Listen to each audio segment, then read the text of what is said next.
Hey Bookaholics, so welcome back to another video. Today I am bringing you a list of longer series.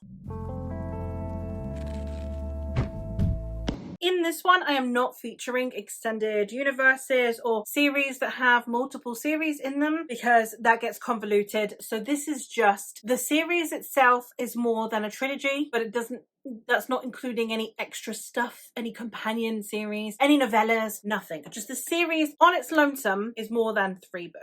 The first one I'm going to talk about is a rather popular one, and that is the Witcher series by Andrew Sapkowski. This is one that I personally, it's not a favourite at all. There are definitely some flaws with it. I definitely didn't buy into the ending of this series, but there are some installments in this series that is absolutely phenomenal. This series consists of 2 collections of short stories, 1 standalone, and then 5 novels. So obviously this is one that does have additional stuff, but 5 novels are the core series. However, this is one that's a bit peculiar because you do need to have read, in my personal opinion, both collections of short stories before you actually go into the main series. A Season of Storms, I believe that you can kind of read wherever you like, really, because it is set after the short stories but before the events of the main series, and we're just following Geralt, so it's not really a big deal when you read it. But the rest of the series, the 5 main books, are all consecutive. In this series we are following Geralt. For any of you who do not know what this series is, like, the video games and the show exist, so most of you know what this is, but in this series we are following Geralt, who is a witcher, which is basically a monster hunter. And though he hunts down monsters that are troubling the villagers, they are happy to pay him to do his job, but not very happy to interact with him, as they also deem him unnatural. We are following him as he then has to protect a young girl named Ciri, who seems to have some very unusual abilities. The fellowship that happens as of book 3 in the main series, top tier. Here for it, love it. I think that there are a lot of things about this series that really are underhyped. Like, when people talk about this series, I think that a lot of the time people talk about the world, which is really cool, but the character work, especially in the latter installments of the series, are really good, and the interactions between them I just absolutely adored. It's a series that I feel a bit mixed about because I didn't enjoy the ending, which is a big bummer, but I think that the series was still really fun and it was really interesting, and it's a very unique take on fantasy between the world and the monster hunting and the kind of bounty board style narrative that we get in the first short story collections, and then coupled with this big sweeping epic that we get in the main 5 novels. I just think were handled really well. The next one I have is one that I have ongoing, and it is the read along that I have been hosting for all of this year, and that is the Temeraire series by Naomi Novik. This is a 9-book series which is basically the Napoleonic Wars but with dragons. In this story we are following Captain Will Lawrence, who is a captain in the Navy, and however they overcome a French vessel that happens to be harboring a dragon egg, and therefore when the egg starts to hatch and they are too far away from shore, one of them has to take the hit, so Lawrence becomes the new baby dragon's companion and rider, and the 2 bond. It's about how Lawrence has to adjust to his new life as a dragon companion, and how our dragon Temeraire has to learn how to exist within this society. It is about rights and about slavery, about servitude. We travel all around the world in this series and we see the effects of colonialism, the effects of slavery, the effects of war on a global stage, and I think that it's handled incredibly well. We have an important discussion about society in each and every installment in a way that I found really refreshing and really innovative. So if you're a fan of historical fantasy, I'd highly recommend checking this one out. Another dragon long series that we have is the Memoirs of Lady Trent by Marie Brennan. This is a 5-book series, and then it does have a companion novel, and in this series we are following Isabella Camphurst, or Lady Trent, who is a lady of high society. However, she also is the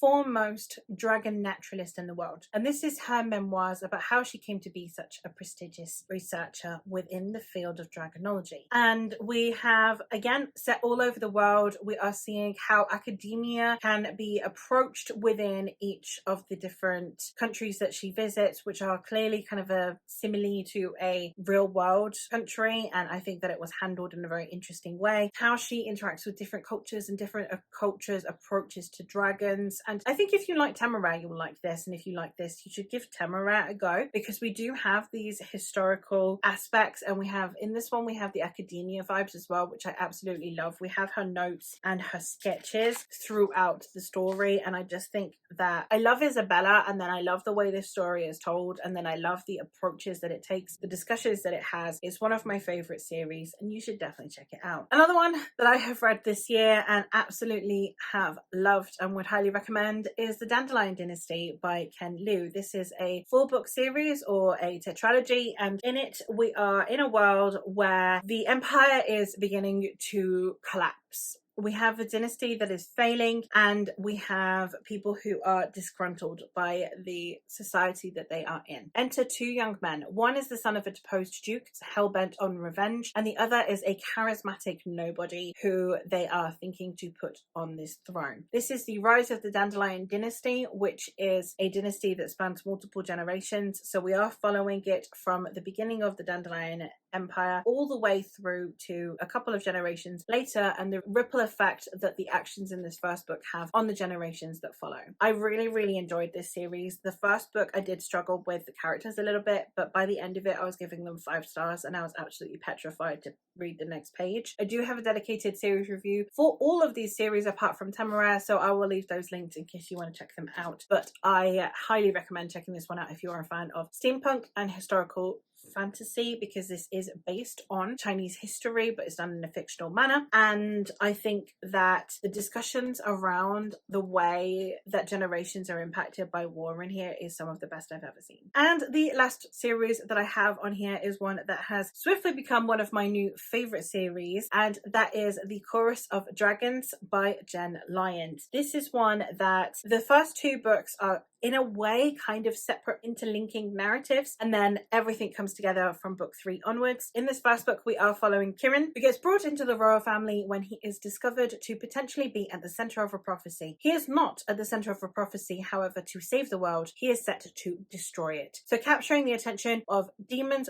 royals and dragons alike, he is thrust into a far larger scope than he ever thought his life would amount to. This is told in multiple timelines. We are being told the story in multiple perspectives as well. The first one being an interrogation between Kirin, who has now been captured and is awaiting his execution, and the person interrogating him, who is Talon. We then have Kirin telling the story of how he got to becoming the person that he is today, and then we have Talon interrupting him and saying no, it goes further back than that, and telling a much further back timeline. I absolutely love the way this series tackled such an innovative narrative style. I love the world building in here. The characters are absolutely incredible, and I cannot wait to see more from this author, because this series deserves every ounce of hype it gets and more. And there you have it. Those are 5 longer series that I would recommend you check out for whatever reason. And let me know what is your favorite longer series, i.e. longer than a trilogy, down in the comments below. And that is all from me for today. So thank you ever so much for watching, and I'll hopefully catch you in another one soon.